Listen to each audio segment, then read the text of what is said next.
जय माँ ठाकुराणी फ्रेंड्स आज एक नुआ वीडियो आपण मानक स्वागत।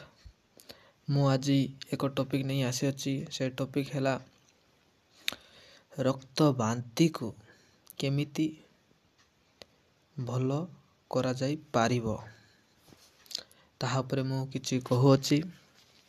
निश्चय करी मोर यही यूट्यूब चैनल आपण प्रथम कर देखुतिले एक सब्सक्राइब लाइक कमेंट शेयर करिवे।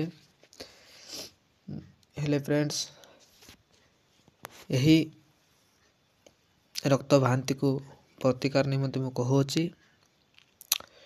विशल्य करणी को आपण समस्त जानिथिबे ताहार रस एक चामच नेबे एवं पकसुंगा पत्र को मध्य देखिथिबे ताहार पत्रर रस को मध्य नेबे एक चामच एवं मिश्री मिसाई समभाग मिश्री मिसाई सेवन कले रक्त बांति भल हुए। फ्रेंड्स निश्चय कर को थरे सेवन करी देखंतु एवं भल हुंतु आपणक जीवन भल